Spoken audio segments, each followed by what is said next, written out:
Imagine this. You're walking through the woods in 1885 and you stumble upon a massive boulder. But this isn't just any rock. Carved into its surface are strange symbols, letters, shapes, markings that look almost like a code. And here's the thing, no one, and I mean no one, has ever figured out what it means.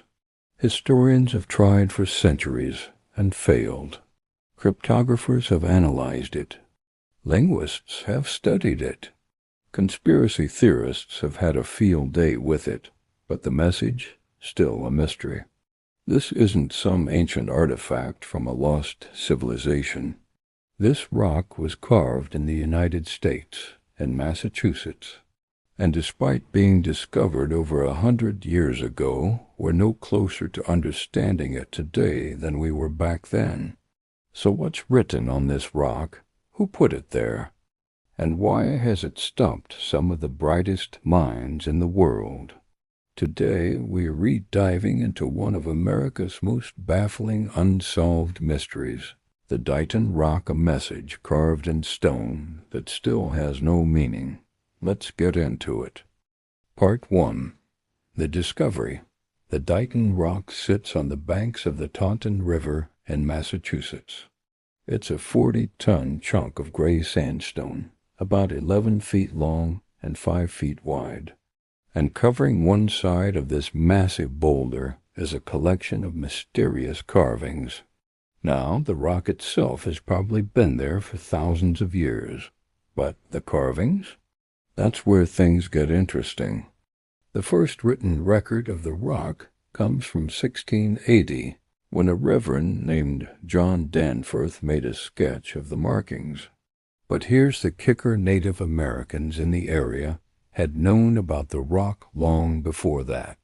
They called it a sacred site, a place of power. Some tribes believed it was carved by their ancestors. Others thought it was left by gods or spirits. But when European settlers started documenting the rock in the late 1600s, they had different ideas. See, everyone who looked at this rock saw something different. Some thought they saw letters. Others thought they saw pictures.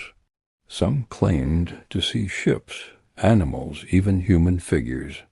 And depending on who you asked, the carvings were either Native American, Viking, Portuguese, or even Phoenician. Yeah, you heard that right. People thought ancient sailors from the Mediterranean might have somehow made it to Massachusetts centuries before Columbus and left behind a stone message. Wild, right? But here's where it gets even stranger. Over the years, multiple explorers, historians, and scholars made their own drawings of the rock, and guess what? No two drawings looked the same. It's like everyone saw what they wanted to see. So what's actually on the rock? Well, that's the million-dollar question. Part 2. The theories. Let's talk about the theories because, oh boy, there are a lot of them. Theory 1. It's Native American. This is probably the most widely accepted theory. The idea is that the carvings were made by the indigenous Wampanoag people who lived in the area for thousands of years. The symbols could be petroglyphs, ancient rock art used to tell stories, mark territory, or honor spiritual events. Some researchers have pointed out that certain markings on the rock resemble symbols found at other Native American sites. And honestly, this makes the most sense. The Wampanoag were there. They had the tools. They had the knowledge. Case closed, right? Not so fast, because while some of the carvings might be Native American, there are other markings that don't fit that pattern. Some of the symbols look alphabetic, like letters, and that's where things get messy. Theory 2, the Vikings were here okay. Hear me out.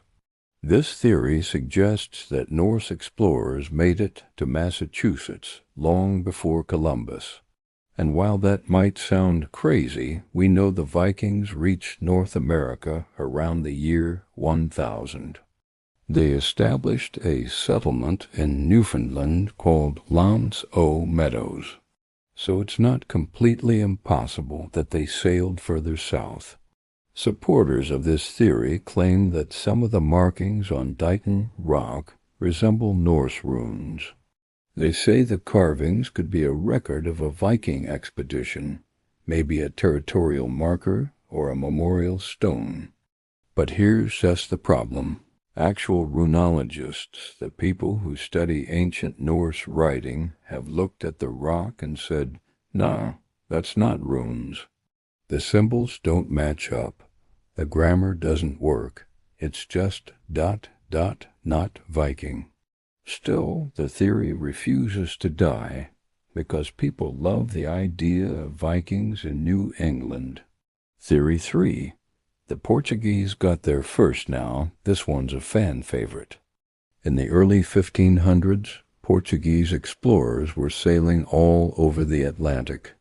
Some researchers believe that Miguel Corte-Real, a Portuguese navigator, might have reached Massachusetts around 1502, and according to this theory, the carvings on Dighton Rock are Portuguese inscriptions.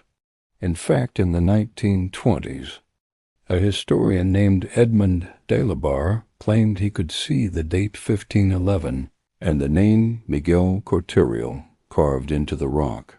He even published a detailed analysis complete with illustrations, but other experts couldn't see it.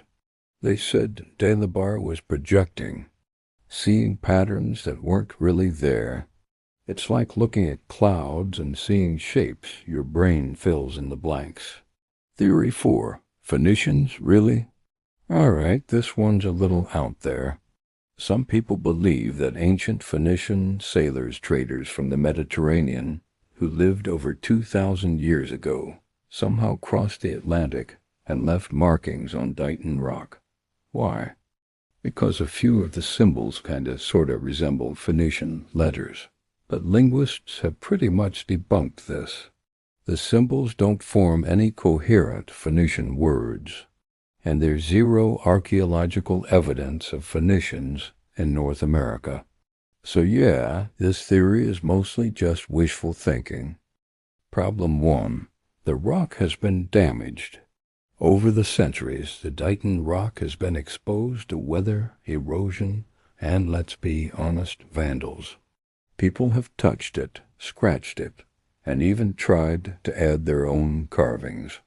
So some of the original markings are faded, worn down, or just gone. In 1963, the rock was moved to a museum to protect it. But by then, a lot of damage had already been done. Problem 2. Everyone sees something different. Remember those old drawings I mentioned? Every single one is different. Some show symbols that others don't. Some interpret shapes as letters that others see as random scratches. It's like that dress meme from a few years ago, the one where people couldn't agree if it was blue and black or white and gold. Except this is way more frustrating because we're talking about a historical artifact, not a viral photo. Problem 3. We don't have context. Here's the thing about ancient messages. Context is everything.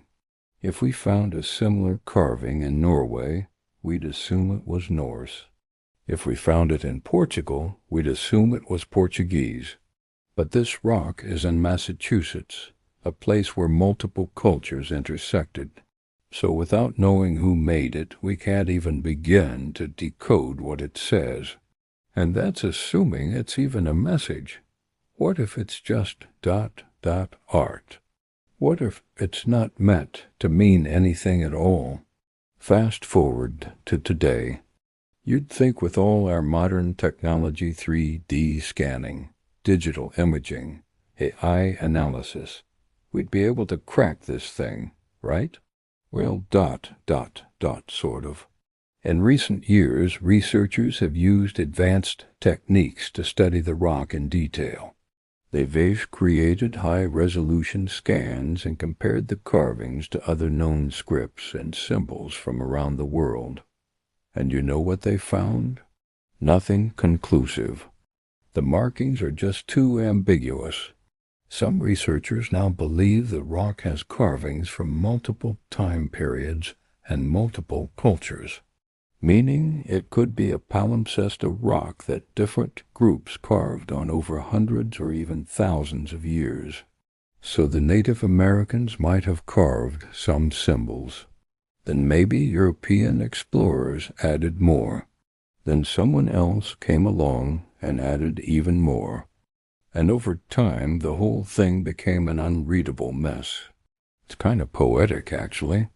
A stone covered in messages from different people, different times, different worlds all layered on top of each other.